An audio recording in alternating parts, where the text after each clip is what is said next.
All right guys, welcome back to another video. So I showed you guys how to replace your coolant temp sensor. Pretty easy, pretty simple, right? So now if you go to the other side, now you got your coolant temperature sender switch. This is one for the cluster. This is the one that shows when it's cold and hot. Okay, so we're gonna replace that sensor right there. Let's go. Jaime over here replacing the catalytic converter. Let's see. Martin's replacing the transmission on that car. See, he already has it off right there.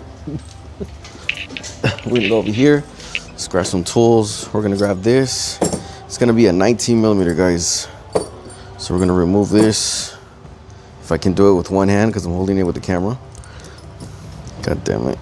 Sorry, I needed two hands to do this. God damn, what the fuck? Oh, here we go. We're gonna grab a 19 millimeter right there, snap on. Let's go to this side and let's grab a ratchet and an extension. We'll use this extension. It's got the trans hanging.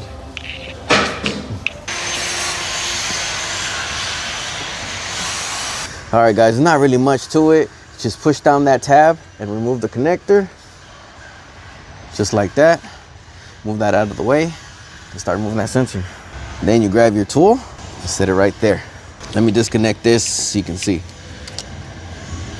So there's the tool. Slide your extension. Then you're gonna grab your ratchet and remove that sensor. Then you can do the rest by hand. Okay? You're gonna have a little bit of coolant come out, but it's okay, that's normal. And there's that sensor. Then guys, this is gonna be your new switch. That's the part number right there. See that? That's gonna be the new one right here. And then you basically screw it on, guys. It's not really much to it. Not really rocket science. So let's put this on.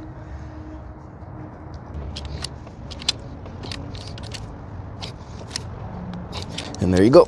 Sorry for the lighting, guys. Sun's fucking bright out here. Now the hardest part, guys, is this, is reconnecting it. Just grab it, reconnect it. Bam. See? Difficult. All right, don't forget the sensor you disconnected. There you go. You start her up, verify everything's okay. Where's the keys at? Start her up.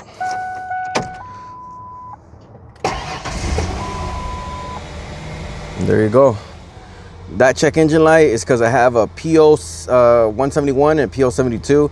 I got a lean conditions, bank 1, bank 2. So I got to diagnose that issue. I'm going to supply smoke to the engine and see if we got a vacuum leak somewhere. Well, that's it. Just let it warm up, guys, and make sure temperature gauge works.